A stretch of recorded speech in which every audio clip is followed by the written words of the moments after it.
Hallelujah. Praise the Lord. உங்கள் அனைவரையும் இந்த காலை வேளையிலே அன்புடன் அப்பா அந்த நிகழ்ச்சிக்கான இயேசு நாமத்திலே வாழ்த்தி வரவேற்கிறேன். தேவன் எப்பொழுதும் நல்லவராகவே இருக்கிறார்.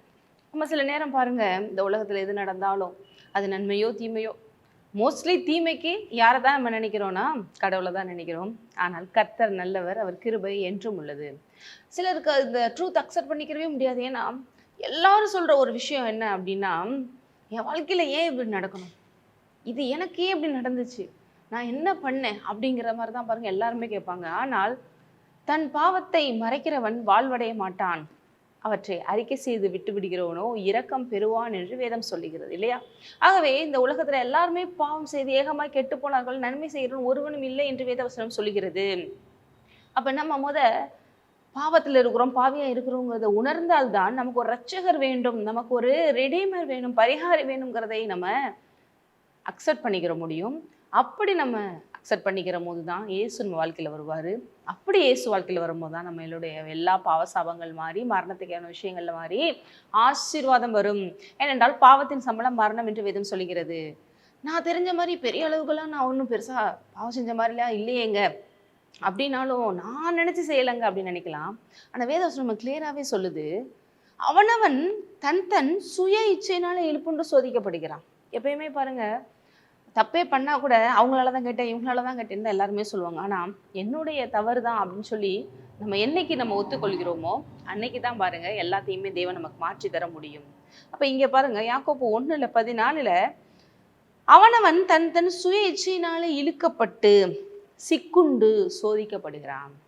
எப்படி சோதிக்கப்படுகிறானா, அவனுக்குன்னு சில இச்சைகள் இருக்கு பாருங்க. அந்த இச்சைக்குரிய சில சபலங்கள், சில தேவையில்லாத விஷயங்கள்லாம் இருக்குது. அதில் போய் கரெக்டாக பிசாசு என்ன பண்ணுறான், நம்மளை மாட்ட வைக்கிறான், அதன் மூலமாக நம்மளை சிக்க வைக்கிறான் பாவத்தில்.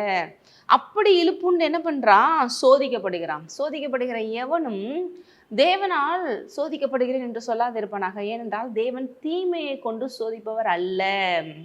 எந்த கடவுள் என் வாழ்க்கையில் இதெல்லாம் அலோவ் பண்ணுறாரோ, ஏன் தான் அப்படி நடக்குதோ அப்படின்னு நிறைய பேர் சொல்லுவாங்க. எந்த தீமைக்கும் அவர் காரணம் அல்ல, தீமையை கொண்டு அவர் சோதிப்பவரும் அல்ல.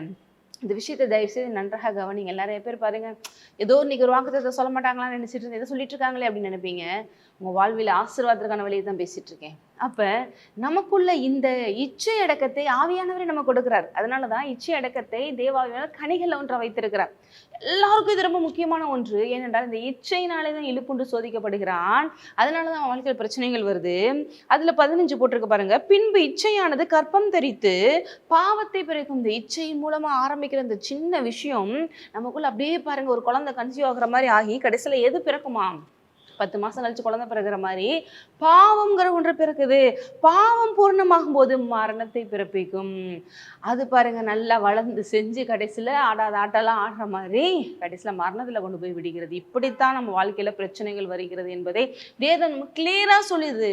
இதைத்தான் பார்த்தீங்கன்னா சங்கீதம் 7 கூட நமக்கு தாவீது அழகா சொல்லியிருக்கிறாரு பாருங்க. மோசமானவர்கள், அதாவது இங்க செம்மையானவர்களையும் அன்காட்லி பீப்புள்ஸையும், ஆண்டவர் மேல நம்பிக்கை இல்லாமல் துர்மார்க்கத்தனம் பண்றவங்களையும் பத்தி அதிகமா பேசிட்டு வர்றாரு.